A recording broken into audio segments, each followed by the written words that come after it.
হলুদের সাজে এবার দ্যুতি ছড়ালেন বুবলি। ৯ জানুয়ারি সামাজিক মাধ্যমে নিজের নতুন কিছু ছবি প্রকাশ করে ফের আলোচনায় চিত্রনায়িকা শবনম বুবলি। এবার তাকে দেখা গেল একেবারে ভিন্ন এবং প্রাণবন্ত লুকে। নেটিজেনরা তার এই রূপকে হলুদ পরি বলে প্রশংসা করেছেন। উজ্জ্বল হলুদ শাড়ির সঙ্গে বেগুনি এমব্রয়ডারি ব্লাউজ এবং হলুদ ও সাদা ফুলের গয়না তার উপস্থিতিকে আরও সৌন্দর্যশালী করেছে। মাথায় ফুলের মাংটিকা এবং কানে ফুলের দুল পুরো সাজকে সম্পূর্ণ করেছে। সাধারণত বিয়ে বাড়ির হলুদের আয়োজনে দেখা যায় এমন স্টাইল। এবার সেই আবহেই নিজেকে সাজিয়েছেন বুবলি।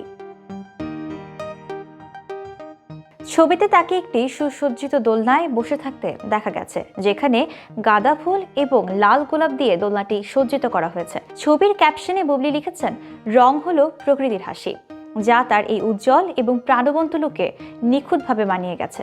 ছবি প্রকাশের সঙ্গে সঙ্গে মন্তব্য ঘরে ভক্তরা তার প্রশংসা করায় সোশ্যাল মিডিয়া মাতোয়ারা হয়ে উঠেছে।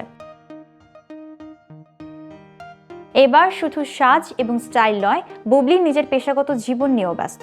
তিনি সম্প্রতি তার আসন্ন সিনেমা পিনিকের শুটিং শেষ করেছেন। থ্রিলার এবং অ্যাকশন ঘরানার এই সিনেমায় বুবলির বিপরীতে অভিনয় করছেন আদর আজাদ। জাহিদ জুয়েল পরিচালিত এই ছবিটি নির্মাতাদের পরিকল্পনা অনুযায়ী আগামী রোজার ঈদে প্রেক্ষাগৃহে মুক্তি পাবে।